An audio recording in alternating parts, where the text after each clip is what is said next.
Se abre la sesión. Hoy que sonó rara la campanita. Muy bienvenidos a todos los que nos acompañan hoy día.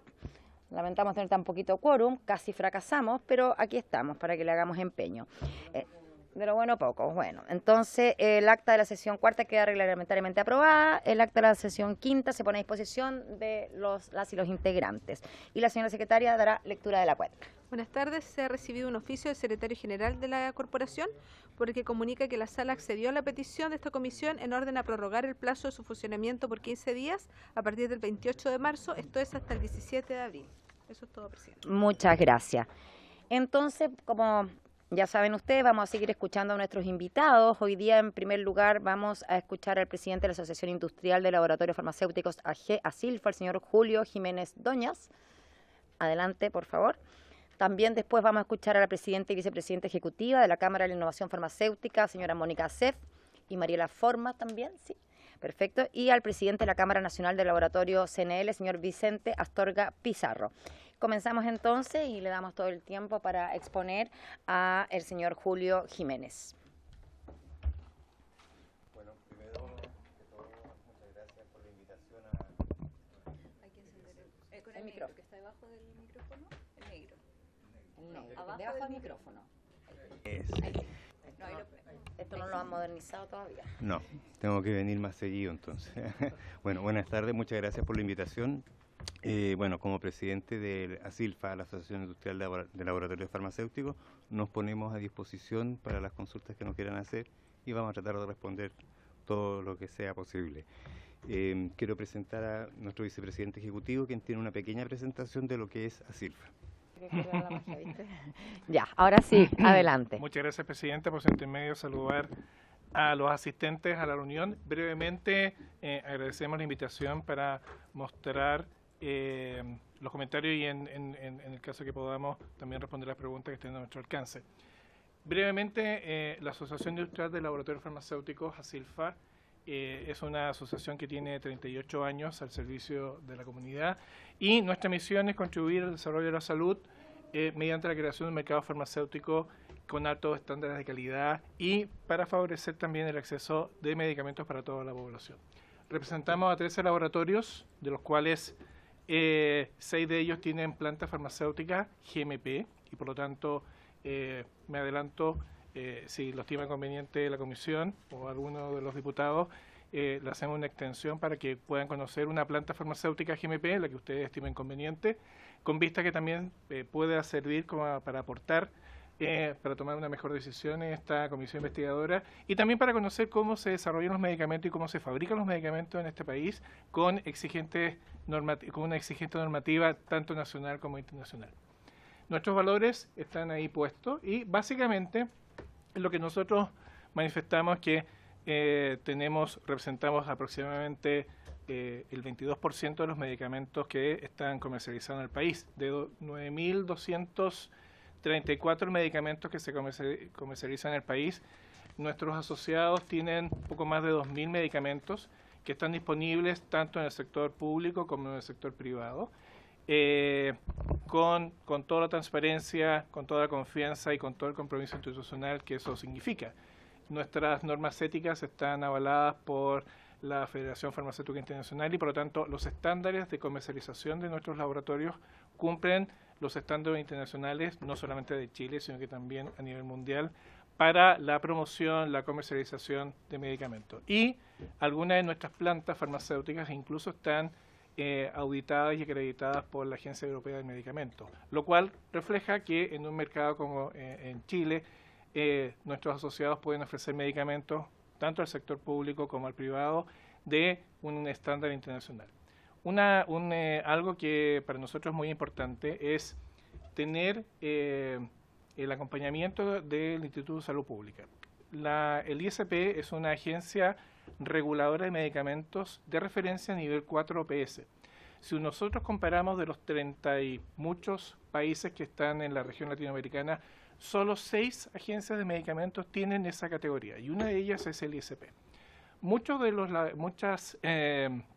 de las exigencias que nos pone el ISP son de nivel internacional y así como está GEL Canadá, está la FDA, está Colombia, Brasil, Argentina y también Cuba, Chile está en el mismo sitial y por lo tanto, como industria farmacéutica local nos vemos exigidos a los mismos estándares que puede tener una industria como Canadá, como Estados Unidos, etcétera, con la confianza que nos da el ICP.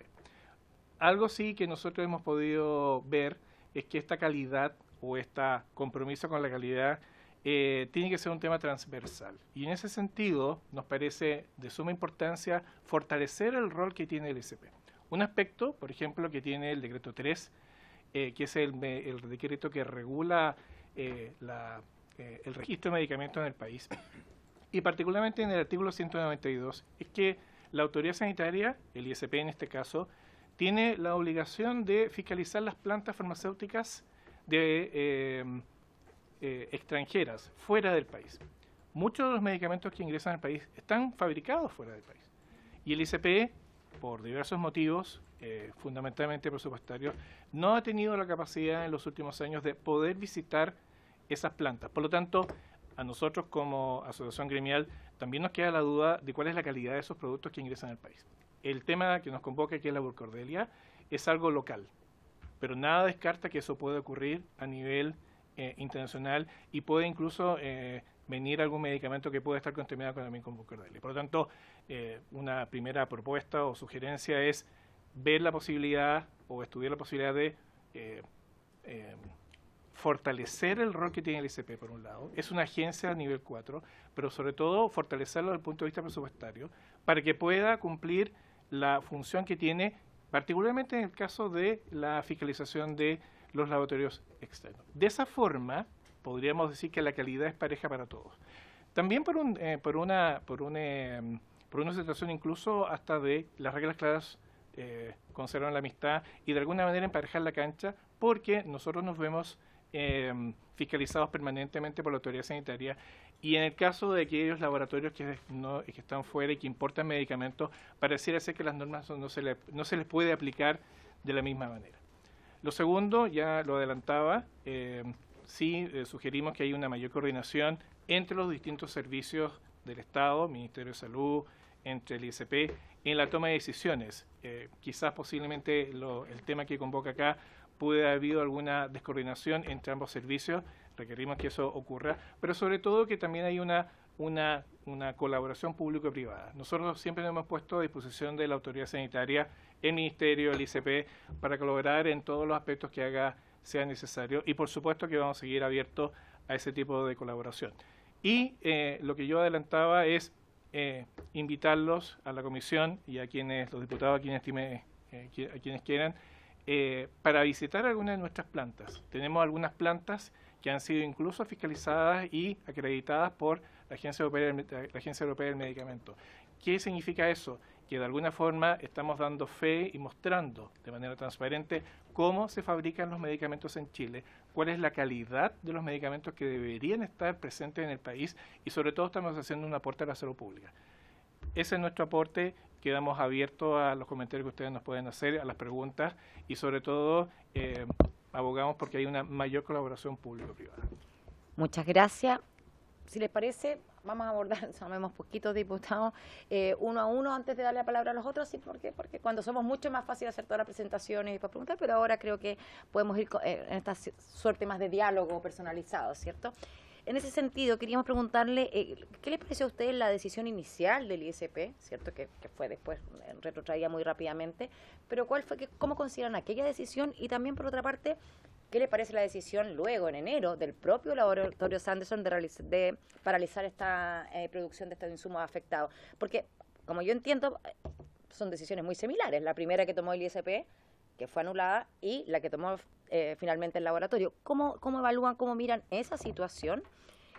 También, ¿qué opinan de esta situación de que algunos laboratorios tengan casi el monopolio de abastecimiento de algunos fármacos y productos que son muy importantes, ¿no? ¿Cuál es el rol de Senabas para prever eso? ¿Cómo ven ustedes esa situación? ¿Cómo la están mirando? Y también preguntarles si como ASILFA tienen algún proceso de sanción ética para las irregularidades que puedan detectarse en el funcionamiento de los laboratorios. ¿Cómo cautelan la ética, cierto, y el desempeño de los laboratorios asociados a ASILFA? Esas serían más o menos las preguntas que tengo para ustedes. Varias preguntas. Vale. Sí. La primera es las decisiones que No tenemos los antecedentes. Sí.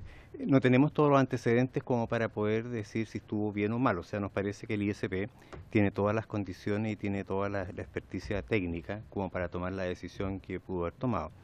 Ahora, indudablemente que esto no es solamente una cosa encapsulada. Hay que también ver otras consideraciones que a lo mejor hicieron de que esta decisión quizás no fue la mejor, tal vez sí, pero esos antecedentes no los manejamos.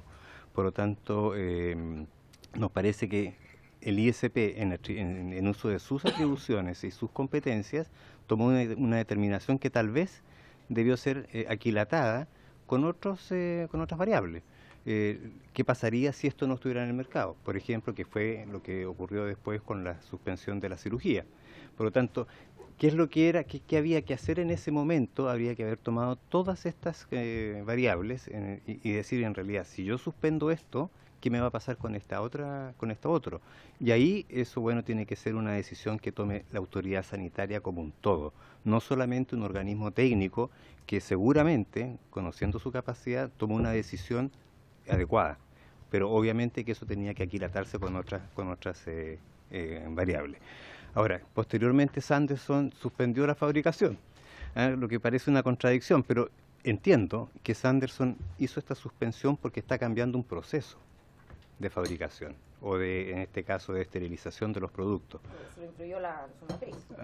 Exactamente, Sí. pero Alemania. también se dice de que es justamente porque se va a cambiar a un proceso de esterilización de fabricación estéril a una esterilización final. Por lo tanto, tampoco tenemos esos antecedentes. Si es así, bueno, bienvenido sea, porque en realidad es un proceso bastante más adecuado. Ahí no podríamos responder por qué y por qué puede parecer contradictoria una decisión con la otra. Respecto de la otra pregunta que nos hace, que es de Cenabás, ¿entiendo?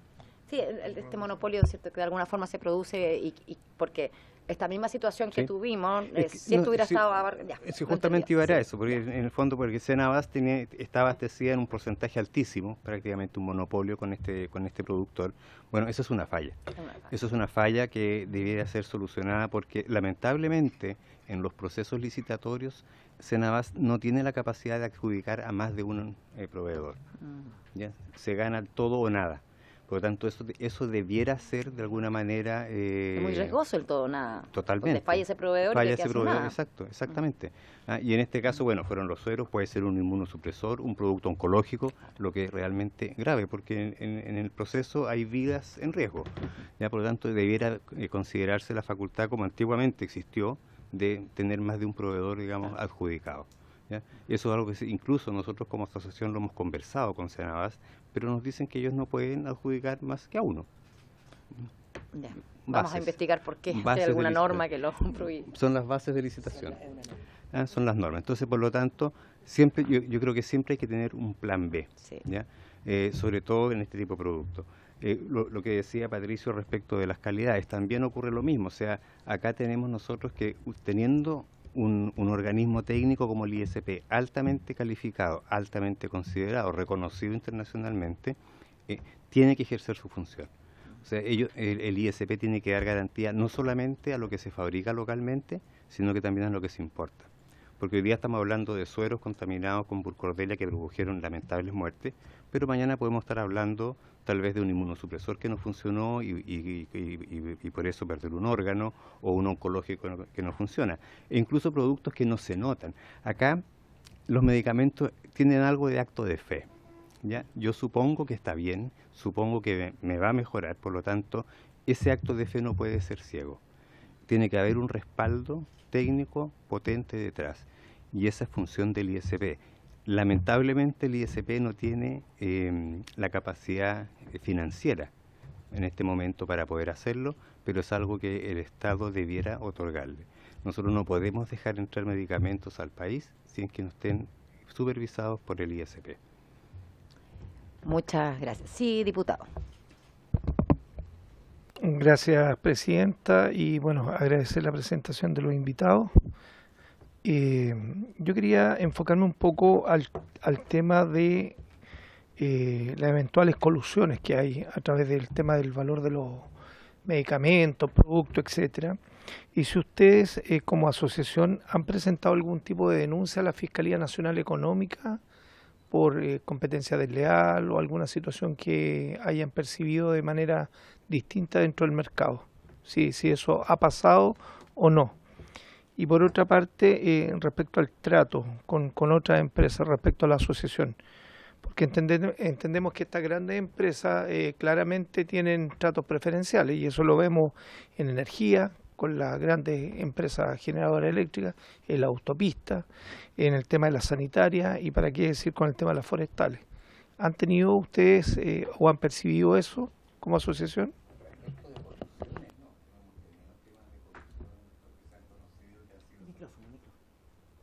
Se apaga. Ahí está encendido. Ahí sí. Se apaga solo. Ya. Sí, no, perdón. No, de colusiones no tenemos nosotros denuncias por colusiones. O sea, sabemos que han existido y se han sancionado. Hay un caso bastante conocido y que todo el mundo conoce, en fin. Pero creo que no es el caso. Por lo tanto, no hemos hecho nosotros denuncias por colusiones. Y dentro de las asociaciones, obviamente tenemos todos los mecanismos y nuestros códigos de ética, tanto de la asociación como los códigos de ética internos de cada asociado, nos protegen de estas situaciones. Ahora, lo que usted nombra, señor diputado, por el asunto de estas empresas favorecidas, le puedo decir que las nuestras no lo son. Sí. Claro,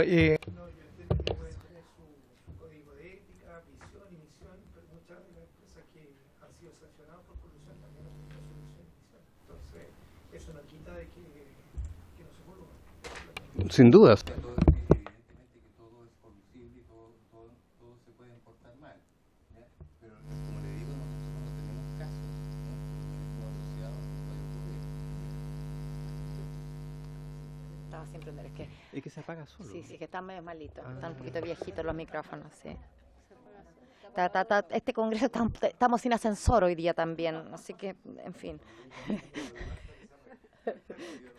Así que, miren, yo les hago una sugerencia en virtud del tiempo, porque nos quedan 25 minutos, esta es una sesión muy cortita, que escuchemos a los otros expositores y después las preguntas son básicamente las mismas, ¿no? Lo que estamos indagando, su opinión, básicamente queremos recabar su opinión sobre esta situación, sobre las implicancias que esto tiene, y les hago también la pregunta amplia, ¿algunos de estos dos laboratorios, Sanderson o DIFEM, forman parte de ninguno? Ya, era solo para aclarar. Perfecto, eso, entonces ahora le doy la palabra a Mariela. ¿Ya? Y después complementamos con don Vicente y así hacemos una reflexión y pregunta. Los tenemos, esto es como una audiencia privada la que tenemos, diputados, aquí, ¿ah? Ya, bueno, pero la vamos a aprovechar. Adelante entonces, Mariela. Prenderlo. Eso, ahí sí. Bueno, muy buenas tardes y muchas gracias por la invitación. Por su intermedio, Presidenta, quiero presentar quién es la Cámara de la Innovación Farmacéutica. Nosotros representamos al 90% de los medicamentos originales disponibles en el mercado chileno y en torno al 50% de los genéricos bioequivalentes. Estos son nuestros asociados, que son tremendamente variados y diversos, desde empresas muy pequeñas, empresas muy grandes, nacionales y multinacionales. Quiero presentar muy brevemente, como usted dijo, poco tiempo, el contenido de la presentación versa básicamente del contexto científico-sanitario, donde hay contaminación por este tipo de bacterias, la experiencia comparada en términos de prevención y exigencia, muy coincidente con plantas con buenas prácticas de manufactura y algunas sugerencias que vemos en el mercado internacional, especialmente en el mercado europeo, donde hay un manejo tanto a nivel de política pública como en el contexto sanitario para prevención de este tipo de eventos que pueden suceder en el contexto sanitario. Bueno, principalmente contar y partir diciendo que la contaminación por Burkholderia es una contaminación que es habitual, pues es una bacteria que está en el entorno, está en el ambiente, en las aguas, y aquí la labor principal de los laboratorios farmacéuticos, especialmente quienes producen y comercializan productos acuosos, que es donde se cultiva esta... ¡Uy, se fue! Oh, ahí está. Es fundamental el manejo del riesgo y la gestión del aseguramiento de calidad. Y ahí es donde efectivamente el ISP tiene un rol fundamental, pero también las buenas prácticas de manufacturas y las exigencias que se dan. Dado que esta es una bacteria difícil de determinar, no se identifica con métodos tradicionales, sino que hay que hacer de microbiología, sino que más bien hay que hacer PCR, y con lo que es costoso, y por lo tanto requiere de un manejo de un aseguramiento de la calidad, que es un proceso continuo bastante complejo y requiere de que tanto el ISP como los laboratorios farmacéuticos tengan un plan de manejo que está en el contexto internacional, que es sugerido por la EMA, que es la Agencia Regulatoria Europea, y la FDA, que es la de Estados Unidos, y es bastante estandarizado. Y eso es lo que nuestros laboratorios cumplen, y es parte, el aseguramiento de calidad, en nuestro caso, es parte del código de ética. Nosotros contamos no solo con un código de ética, sino además estamos suscritos al sistema de autorregulación independiente de la Universidad Católica. Por lo tanto, nosotros no sancionamos a nuestros socios, es cualquier persona de a pie, cualquier civil, cualquier ciudadano o una empresa puede denunciar ante los tribunales de la Universidad Católica que den fe del cumplimiento ético y los compromisos de aseguramiento de calidad de nuestros asociados. Entonces, no es que solo exista, como dice usted, un wishful thinking, unas palabras de buena crianza y un deseo de cumplir, sino que hay una obligatoriedad y es mandatorio cumplir, y las sanciones no las aplicamos nosotros, sino que están supeditadas al Consejo de la Universidad Católica, que está bajo el programa de sostenibilidad corporativa y reforma a la justicia. Dicho lo anterior, este es el esquema que está validado, que cuentan nuestros laboratorios, que es validado por la FDA y la EMA, donde existe un control continuo por parte de nuestros laboratorios. Las auditorías internas deben rendir estas auditorías internas a las agencias regulatorias, que son nuestras matrices, que son generalmente empresas europeas y americanas, donde hay que ir a dar cumplimiento de la auditoría interna en este proceso continuo de aseguramiento de la calidad. En ese sentido, coincidimos con ASILFA que efectivamente hay una especie de competencia desleal con ciertos productos importados que están regidos por agencias regulatorias que no son de alta calidad, como es la agencia europea, la agencia americana, incluso nuestro ISP, que es a nivel 4, la agencia brasilera, y en ese sentido no da resguardo de la calidad de ciertos productos importados que no tienen el aseguramiento de calidad que da la FDA y la EMA. Sugerencias y en el enfoque del aseguramiento de calidad con protección al paciente al centro, porque en salud la calidad y la seguridad son fundamentales, dado que es un mercado ético, un mercado de confianza. Aquí lo que nosotros vemos, dada la experiencia internacional, la evidencia empírica internacional nos muestra que efectivamente las licitaciones de asignación múltiple, especialmente en salud, son un tema de seguridad sanitaria y además fomentan la competitividad, porque es una distorsión de mercado que un proveedor se lleve todo, especialmente cuando son contratos a largo plazo. Los contratos de Senabast y en general en el mundo de las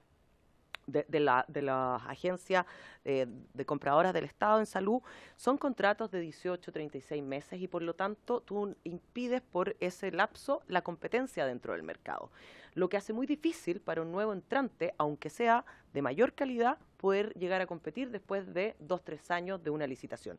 Y por otra parte hay un tema de seguridad sanitaria, donde al no tener una asignación múltiple en las licitaciones, no tener proveedores múltiples, no tienes backup en caso de un quiebre de stock, un tema de contaminación o cualquier problema que pudiera tener el laboratorio que se lleva la licitación en un 100%.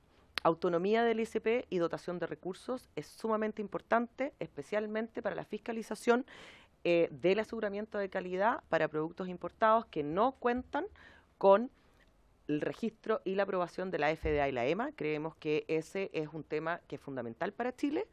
Sabemos que da seguridad, da calidad y tenemos confianza cuando vienen los productos farmacéuticos aprobados por la FDA y la EMA, dado los altos estándares mundiales que tienen, pero no es así cuando vienen de otros países. Y la fiscalización sistemática, aleatorizada, tanto en Chile como en el extranjero, en este sentido, creemos que es muy importante. O sea, aquí hay dos temas. Uno de diseño de política pública, que es cómo compramos, cómo aseguramos la calidad y cómo aumentamos la competencia, disminuimos las distorsiones de mercado en el mercado farmacéutico mismo, y por otro lado es cómo aseguramos que las normas de buenas prácticas de manufactura y el aseguramiento de la calidad se cumplan para el resguardo de la población y de la salud de todos los que vivimos en Chile. Eso es, muchas gracias. Muchas Abierto gracias. a cualquier pregunta. Sí, vamos a avanzar. Solamente, no, voy a dejar las preguntas para el final. Lo voy a escuchar a usted, después vamos a redondear con las preguntas. Adelante entonces, don Vicente. Muchas gracias. Muchas gracias, Mariela. presidenta.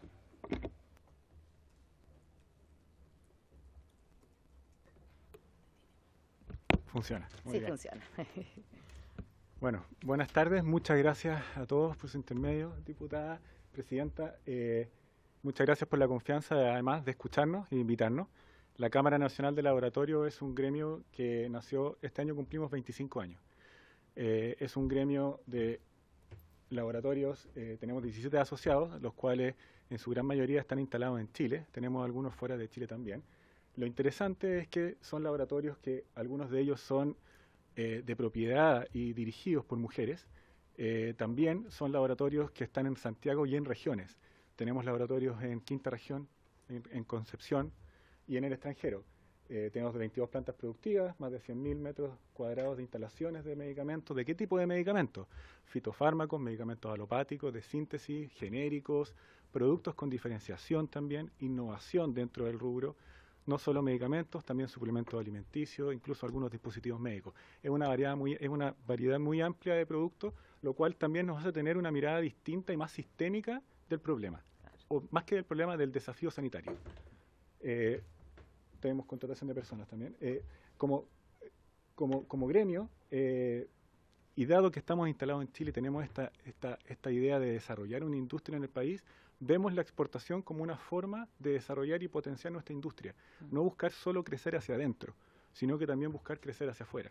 En muchos de los temas gremiales en los cuales estamos presentes, compartimos con el resto de los gremios las miradas, lo cual es muy bueno, y en este caso el tema de la exportación es un espacio también muy interesante de cómo desarrollar esta industria.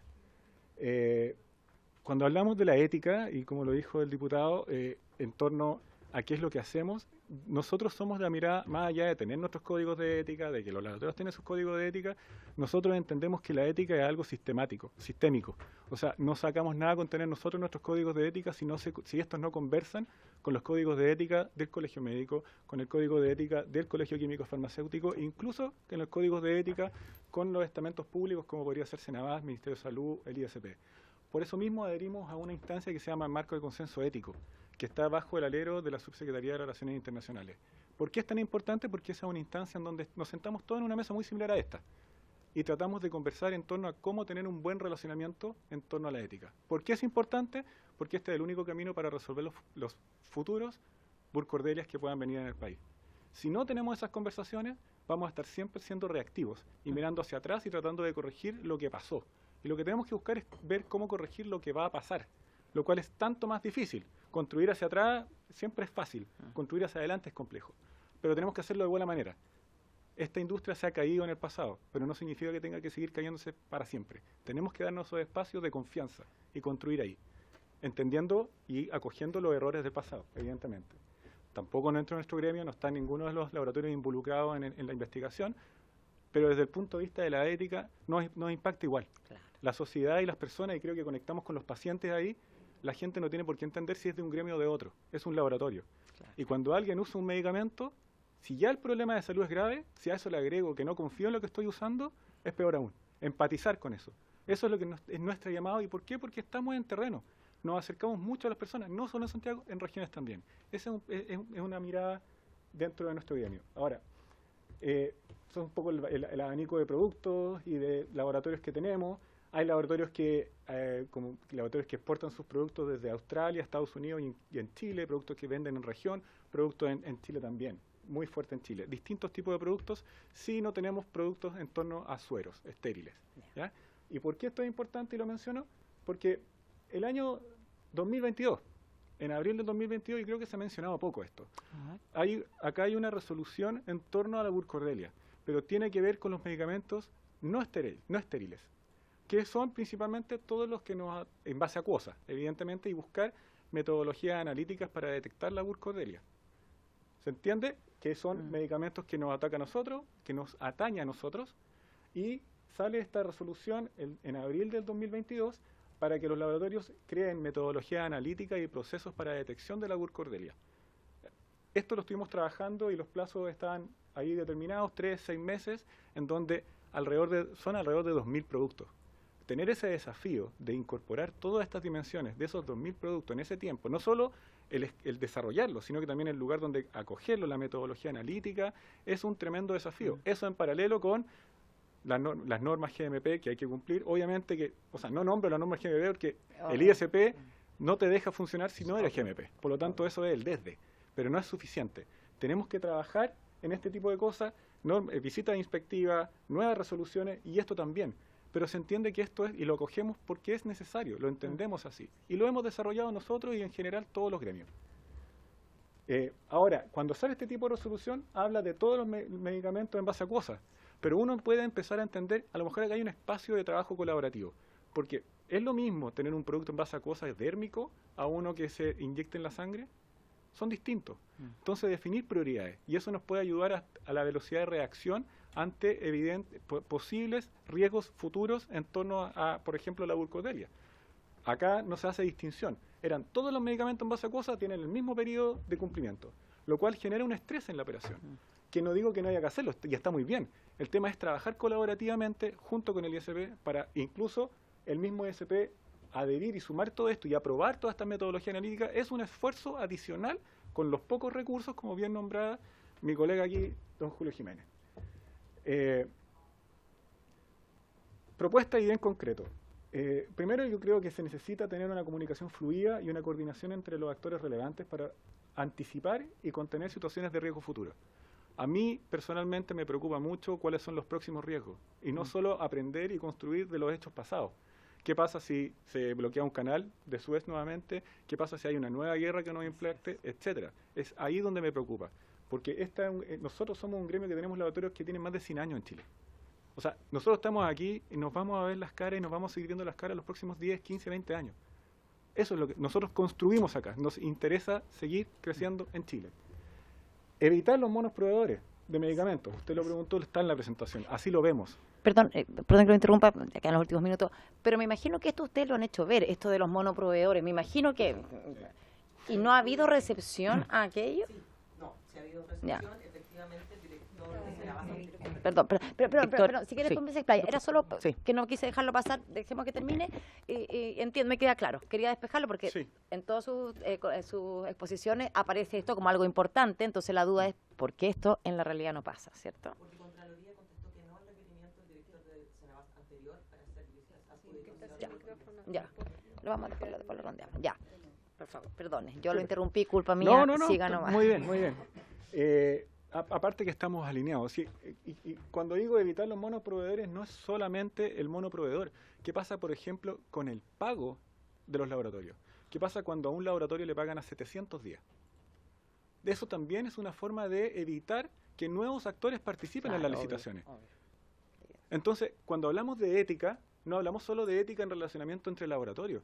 Eso también es una actitud ética. Pagar en virtud de lo que dice la base de licitación, que dice que debe pagarse entre 30 y 45 días, no a 700 días. Entonces, laboratorios más pequeños se Quedan fuera porque restan, no pueden correr ese riesgo. y eso lo pueden ver en las mismas memorias de Senabas cuando ven cuántos laboratorios ofertan en cada una de las licitaciones en promedio. Son muy poquitos. Y ahí la razón no tiene que ver con que sea monoproveedor o no. Tiene que ver con que los incentivos para ofertar son muy débiles. Entonces participan siempre los mismos, con los riesgos asociados que significa eso. Clarísimo. Entonces, y la última parte, y yo creo que con esto termino, que es muy importante, es tener una visión estratégica. Acá no hay una política nacional de medicamentos, una estrategia nacional de medicamentos, y con eso no me refiero a un desarrollo, me refiero a un desarrollo de capacidades productivas en virtud de aquellas áreas o medicamentos donde sea muy riesgoso para el país no tener esos medicamentos. Entonces, que el caso de la burcotelia es un muy buen ejemplo. Un laboratorio se resta y recién ahí nos damos cuenta del impacto que significa que no esté presente. Bueno, pero es porque estamos mirando eso selectivamente. ¿Cuántos más de esos casos hay que no vemos porque no está fallando el sistema?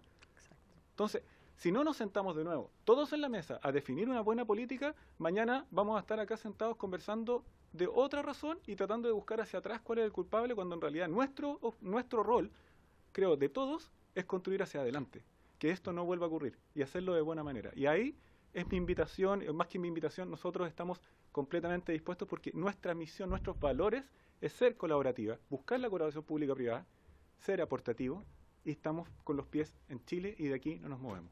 Eso, muchas gracias.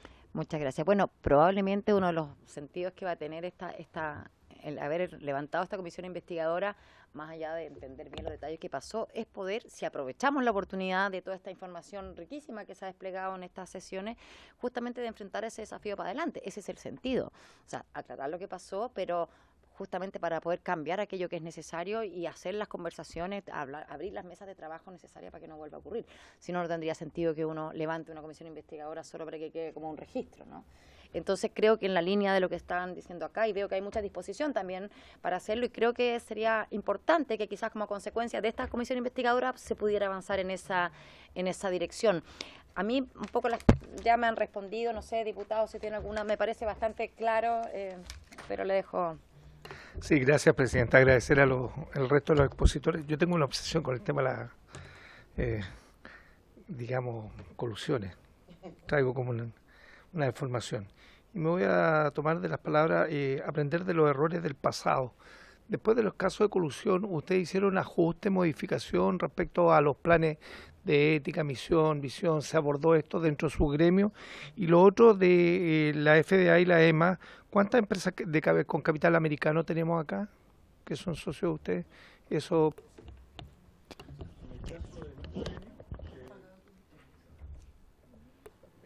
En el caso de nuestro gremio, capitales americanos no tenemos, ni de la EMA tampoco. Si tenemos laboratorios extranjeros, son de la región, son más de Latinoamérica. Respecto a su primera pregunta, quizás es autoselección, pero nuestro gremio nunca ha estado involucrado en un problema de colusión. Entonces, más que creer en qué no se trata de cambiar en virtud de eso, se trata de mantener una constante evolución. Por ejemplo, nosotros entrenamos y juntamos a los laboratorios para abordar los temas éticos. No se trata de una conversación solo con la gerencia o con las presidencias de las compañías, sino que con la gente que trabaja en los laboratorios. Y ante eso hacer talleres, ejercitar. Los comités de ética de los gremios sí son importantes, pero vean hacia atrás si algún comité de ética se ha autoculpado. Sí, no va por ahí. No va por ahí. Para nosotros va en un estilo, en una forma de hacer las cosas, y sobre eso hay que trabajar. No es inocencia lo que digo, sino que tiene que ver con una cultura. El gremio de nosotros, la Cámara Nacional de Laboratorio, tiene una cultura de hacer las cosas de forma correcta. Ante eso, siempre se puede mejorar, y yo creo que esa mejora nosotros la vemos hoy en torno a no solo mejorar hacia adentro, sino que mejorar de forma colectiva.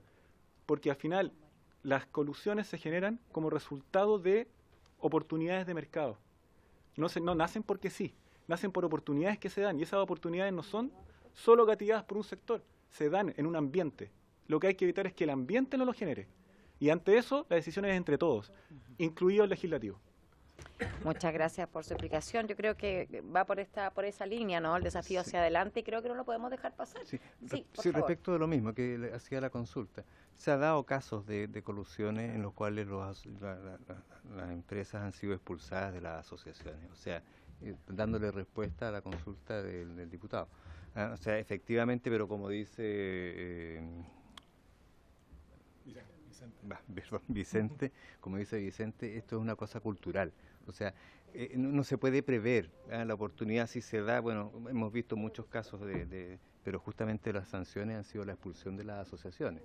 Ahora, respecto a la consulta de los capitales, en nuestra asociación tenemos una empresa de capital completamente norteamericano, una empresa de capital holandés, varias empresas de capitales argentinos, capitales chilenos, en fin, hay brasileños también, pero hay americanas y europeas. Sí. Sí, usted, por favor. En nuestro caso tenemos un 40% de capital americano, un 40% de capitales europeos y un 20% de capitales japoneses. Nosotros sí no hemos tenido caso de colusión dentro de nuestro gremio, pero a pesar de ello, y ojo que la colusión es de las farmacias, no de los laboratorios farmacéuticos, la colusión sancionada no es de las farmacias de venta y de las 3 cadenas en el fondo, sí. Pero no es de los laboratorios, no ha habido colusión en el laboratorio farmacéutico. por si acá. Lo aclaro. Y sí, nosotros sí tenemos, y aquí invito a los otros, mis colegas gremio, nuevamente a las dos instancias que creo que son para cumplirlos, para efectivamente que haya un cumplimiento integral de la ética y de las buenas prácticas, tanto regulatorias en el tema de calidad como de las buenas prácticas en términos de la buena forma de hacer negocio. Tiene que haber un enforcement, tiene que haber un control y seguimiento. Y ese control y seguimiento, de acuerdo a la experiencia internacional, y esto en Europa es bastante común, son las recomendaciones del BID para Latinoamérica, que un veedor externo sea quien vele por el cumplimiento de la normativa, de los compromisos éticos a los que se comprometen las empresas dentro del gremio. Y ese es el sistema que trajimos desde Europa a la Universidad Católica, y los invito a ser parte, de modo que efectivamente estos compromisos de buenas prácticas y de ética, un veedor externo sancione y esté abierto a público para quienes no cumplan, efectivamente sean sancionados y sea publicitado y hay un aprendizaje. Y por otra parte, siendo esto un mercado ético, un mercado de confianza, y todos coincidimos, a eso está en la literatura económica, creemos que es súper importante la transparencia, y en ese sentido nosotros lanzamos con el Colegio Médico este enero una plataforma de transparencia que da cuenta de cualquier interacción que implique beneficios económicos, pecuniarios o no pecuniarios, a asociaciones de pacientes, médicos, instituciones de salud, organizaciones de salud y academia, está transparentada en una plataforma de transparencia de nuestros laboratorios hacia esos sujetos pasivos, está transparentada y detallada con nombre, apellido, RUT de quienes reciben y quienes otorgan.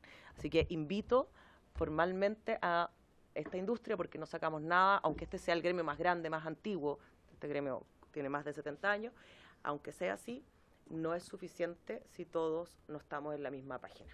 Así que en ese sentido sería fantástico que la sugerencia fuera de esta comisión: licitaciones de adjudicación múltiple, ética en la forma de hacer negocio y transparencia, y en ese sentido las licitaciones tienen que premiar la ética y las buenas prácticas, porque también es competencia desleal y es caro cuando alguien cumple, cuando tiene un sistema de autorregulación que tiene que financiar, pero los otros no. Entonces, creo que ahí parte de los puntajes de las licitaciones, si queremos buenos negocios, alinearnos con lo que queremos para adelante como país, creo que también las compras del Estado tienen un poder enorme en moldear el mercado hacia lo que queremos ser. Muchas gracias. Tenemos que terminar, viene otra comisión. Yo les agradezco muchísimo y les pido que por favor envíen las presentaciones, no sé si las envían. Ah, ya las tenemos, ya, porque así las compartimos con los que no estuvieron presentes hoy día.